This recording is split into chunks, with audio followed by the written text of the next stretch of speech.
These guys, to me, are jerks. I don't even like it. How's it going, boys? Yeesh here, and we're back with another NHL Shootout commentary. And today we're going to be reviewing some of the moves made by teams in the NHL draft this year, and no team made a bigger splash than the New Jersey Devils. Now I'll talk about the Subban trade in a second, but first let me put the Hughes-Kakko conversation to bed. Hughes is better, and to me it's not close. No disrespect to the insane talent that is Kakko, but Hughes has the holy trinity of hockey skills: insane speed, unreal hands, and the hockey vision and IQ that allows him to use both at top speed. Going back to the 05 draft almost 15 years ago, the only players who possessed all these three traits at the time of their draft were Sidney Crosby, Nathan MacKinnon, Connor McDavid, and Jack Eichel. And now, Jack Hughes. These aren't players that fall into your lab in free agency and you can't acquire them via trade. If they are there, you take them and you build around them. And build around him they have. The Devils traded Steven Santini, Jeremy Davies, a 2019 second and a 2020 second for PK Subban. Now I love this move for the Devils. They now have a top four of Subban, Butcher, Severson, and Vatanen. You can argue that's a top 10 D-core in the NHL right there. And combine it with an MVP and the 1-2 punch down the middle in Hughes and Hischier, and you guys are serious playoff contenders. Now the two biggest questions for me have to be health and goaltending. You guys only had 2 players play all 82 games, including injuries to key guys like Vatanen, who missed 32 games, Hischier, who missed 13 games, and Taylor Hall, missing 49 games. Not to mention protecting Jack Hughes, who's a little injury prone this season in his rookie season. I feel like this is you guys' toughest challenge, will mostly be health, and if people can step up in the absence of some of these key players, will determine whether or not you guys are in the playoffs of the 2020 season. Now, the goaltending, I think you got to give Blackwood and Schneider a chance to figure it out, but the rebuild is underway, and I love it. I love what the Devils are doing. Keep it up, Ray Shero.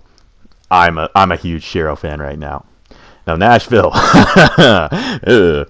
I would love to say you guys got fleeced, but I can't hate this deal for you. Honestly, you didn't retain any salary, acquired a decent number 5 defenseman who can play in the NHL for you right now, a B-level prospect who's shown nothing but fantastic growth ever since he got drafted, and now you have over $13 million in cap space and still have a top 5 D-core in the NHL.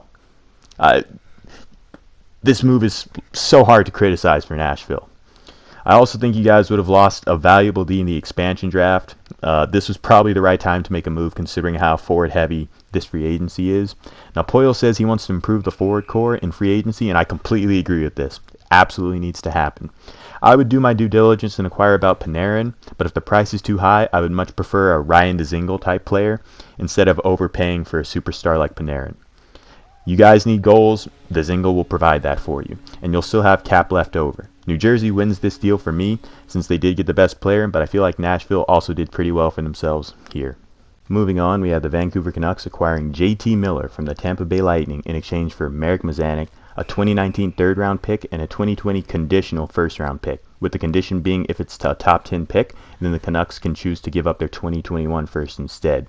Brace your ears, because you won't hear this often, but I thought Jim Benning made a great move here. I know people will compare this to the Matt Duchene trade, but this is completely different. The Senators were a team that tasted glory and overpaid for another sip of that sweet, sweet playoff nectar. The Canucks have been rebuilding for years now, and at this point, even if they fall into the top 10 pick, who cares? The whole point of stacking picks is so you can get young players, develop them, and then surround them with pieces so they thrive. If all you do is draft, you'll get stuck in a continuous rebuild, much like Buffalo and Arizona have been these last 5 years. Benning recognized this young core can win and win now, and he's rightfully made moves reflecting that. Now all the Canucks need is a top 4D in free agency. I'm thinking maybe Jake Gardiner, and I really like you guys' playoff chances. I think you can be serious contenders this season. Now, Tampa Bay fans, this move was clearly made to dump Miller's $5.5 million cap hit so that you can re-sign Braden Point, and you crush this trade by filling out all 3 check marks of a successful cap dump. Number 1, you got something in return. That's huge. Number 2, you shipped the player out of your division, and in this case, you shipped him out of the entire conference. A+ right there. Number 3, he wasn't a core piece. Miller was a solid player the whole season for you guys, but in my eyes, he's very easily replaceable and won't be the difference between you making a deep playoff run or not making a deep playoff run.